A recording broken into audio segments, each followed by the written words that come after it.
જાણો આદિવાસી સમાજની અનોખી દેવ દિવાળીની પરંપરા। જ્યારે સમગ્ર ભારત દેશમાં દિવાળીના દીવા બુજાઈ ગયા છે, ત્યારે આદિવાસી સમુદાયની દિવાળી હવે શરૂ થઈ રહી છે। હા, અહીં દિવાળી મોડી આવે છે, પણ ઉજવણી એવી કે ગામથી લઈને ખેતર સુધી પ્રકાશ અને આનંદ છવાઈ જાય છે। દિવાળીની તારીખ ગામ નક્કી કરે છે। રાઠ પ્રદેશમાં દિવાળી ક્યારે ઉજવવી તે માટે ગામના આગેવાનો 10 દિવસ પહેલાની બેઠક બોલાવે છે।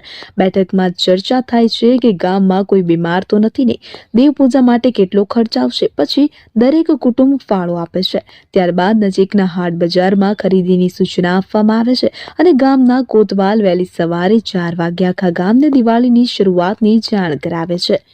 દેવોને આમંત્રણ, ધાનની સુગંધથી શરૂ થાય છે તહેવાર। 14ને દિવસે લોકો ઉપવાસ રાખે છે, સાંજે કોદરી રાંધીને ખાય છે અને બીજા દિવસે વહેલી સવારે ગામના પટેલ, પૂજારીઓ અને આગેવાનો ગામની સીમ પર જઈને દેવોને નવા ધાન ધરાવી પૂજા કરે છે। મહુડાના અર્કની ધારથી દેવોને આમંત્રણ આપવામાં આવે છે, જે દર્શાવે છે કે પ્રકૃતિના દરેક તત્વો આદિવાસીઓ માટે દેવરૂપ છે। ઝાંપલા, દીવડા અને ડોળા ઉગાડવાની વિધિ। તો દિવાળીના દિવસે ઘરમાં ઝાંપલાની પૂજા કરવામાં આવે છે, પશુધનને નવડાવી રંગબેરંગી શિંગડા લગાવવામાં આવે છે। સાંજે ઘરના આંગણાને છાણથી લીપણ કરી દીવા પ્રગટાવવામાં આવે છે। પછી શરૂ થાય છે સૌની અનોખી વિધિ, દેવોના ડોળા ઉગાડવાની વિધિ।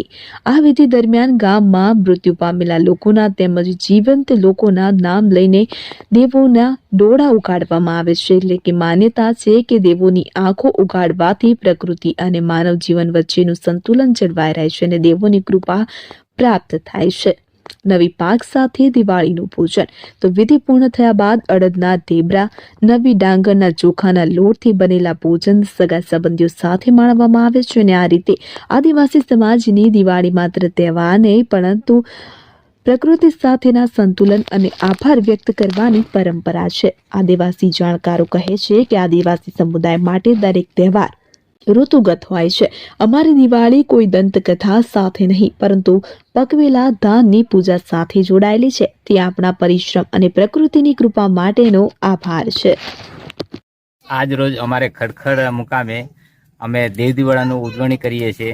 એટલે એની અંદર અમારે ધનતેરસ આવે, કાળી ચૌદસ આવે અને એના પછી દિવાળી આવે। તો એ અમારે વર્ષો સુધી અમારા દાદાએ કરતા હતા, એ પ્રમાણે અમે ઉજવણી કરતા આવીએ છીએ અને દેવને પણ શણગારતા અને દેવનું પૂજન પણ કરતા હોઈએ છીએ। અને એની અંદર શું છે કે અમારે બળદની શણગાર થતા હોય, એને શું છે ખૂંદા બાંધવાના હોય કે ઘૂઘરા બાંધવાના જીવ હોય। અને એની અંદર અમારે કાળી ચૌદસના દિવસે થોડીક દાળ હોય અડદની અને ચોખા હોય, એ પહેલાં એને ખવડાવીને પછી અમે એને ઘરમાંથી બહાર કાઢતા હોય।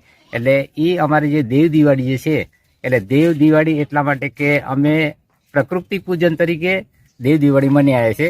તો આજ રોજ અમારે ખડખડ મુકામે દેવ દિવાળીનું પૂજન કરીએ છીએ। આઠવા કરમસિંહ દીતલિયા, ખડખડ ગામ।